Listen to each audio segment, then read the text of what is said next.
lövhə üzərindən sizə DNT-nin ikiləşməsi replikasiyaları və ya replikasiyanın lövhə üzərindən izah edeyim. Deməli, baxın, bu bizim bir DNT molekulumuzdur.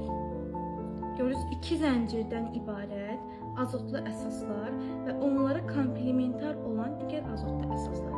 Adenin ilə timin arasında 2 hidrogen rabitəsi, timin ilə adenin arasında 2 hidrogen rabitəsi, guanin ilə sitozin arasında 3 hidrogen rabitəsi. Nəticəyə baxaq. Deməli, bizim bu hidrogen rabitələrimiz ortadan qırılır və 2 dənə matris adlanan, hansı ki bu gələcəkdə əmələ gələcək o zəncir üçün, əmələ gələn ikinci bir zəncir üçün matris rolunu oynayırlar. Gəlibdir bunlar. Yəni bizim sitoplazmasımızda sərbəst halda sitozin, guanin, timin, adenin və belə bir molekul, azotlu əsaslar var. Və komplementarlığa əsasən, axı bunlar tək zəncirli qala bilməz, bu DNT molekulu tək zəncirli olmur.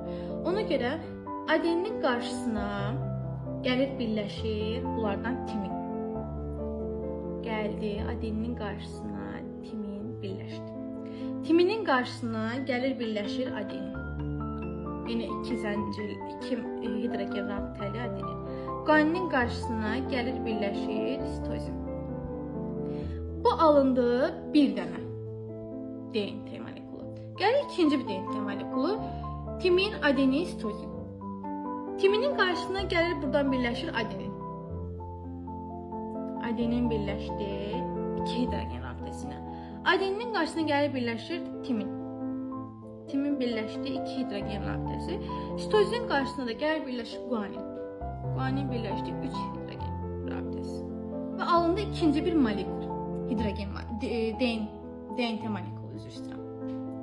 Və bu bizim DNT molekulumuz qırılmışdı. 2 dənə qəlibə əmələ gətirmişdi və onlara komplementarlığa əsasən sitoplazmada olan sərbəst nukleotidlər birləşdi. Və nə əmələ gəldi? Eynən birinci DNT molekulunun ikisi. DNT ikiləşdi. Əvvəl bir dənə idi, sonra oldu 1 və 2. Deməli, artıq molekulda 2 dənə hüceyrədə 2 dənə eyni formalı, eyni azotlu əsaslı DNT molekulu var.